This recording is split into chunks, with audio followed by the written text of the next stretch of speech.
राज्यात मुद्रांक शुल्क अभय योजना वजा 2023 लागू. जुन्या दस्तांवरील दंडात 100% सवलत. 2 टप्प्यांत राबवली जाणार योजना. म्हाडा, सिडकोसह गृहनिर्माण संस्थांना मोठा दिलासा. मुंबई राज्य सरकारने मालमत्ताधारकांसाठी अत्यंत दिलासादायक निर्णय घेतला असून संपूर्ण महाराष्ट्रात महाराष्ट्र मुद्रांक शुल्क अभय योजना वजा 2023 लागू करण्यात आली आहे.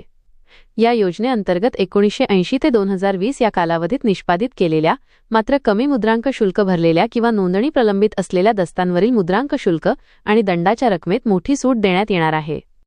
योजनेचे 2 टप्पे. ही योजना 2 वेगवेगळ्या कालावधीत राबवली जाईल. पहिला टप्पा 1 डिसेंबर 2023 ते 31 जानेवारी 2024. दुसरा टप्पा 1 फेब्रुवारी 2024 ते 31 मार्च 2024. सवलतीचे स्वरूप 1980 ते 2000 मधील दस्त. 1 जानेवारी 1980 ते 31 डिसेंबर 2000 या कालावधीतील दस्तांसाठी पहिल्या टप्प्यात 1 लाख रुपयांपर्यंतच्या मुद्रांक शुल्कावर 100% सूट देण्यात आली आहे. तसेच या कालावधीतील सर्व प्रलंबित प्रकरणांमधील दंडाची रक्कम 100% माफ केली जाणार आहे. दुसऱ्या टप्प्यात ही सवलत थोड्या प्रमाणात कमी होईल. 2001 ते 2020 मधील दस्तांसाठी सवलत. 1 जानेवारी 2001 ते 31 डिसेंबर 2020 या कालावधीत निष्पादित केलेल्या दस्तांसाठीही मुद्रांक शुल्कात 25% आणि दंडात 90% सूट देण्यात आली आहे.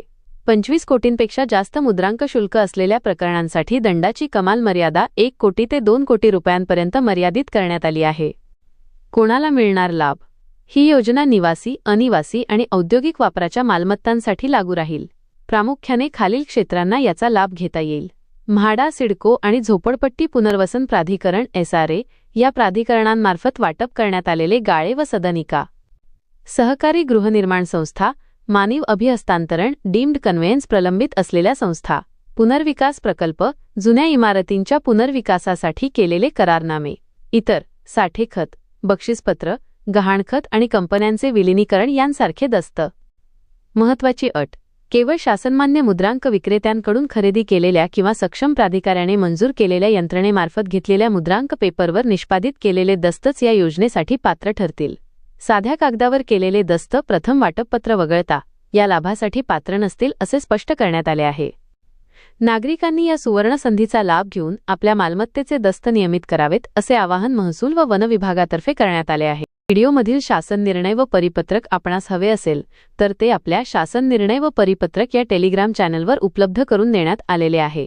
त्या ठिकाणावरून आपण ते डाउनलोड करून घ्यावे.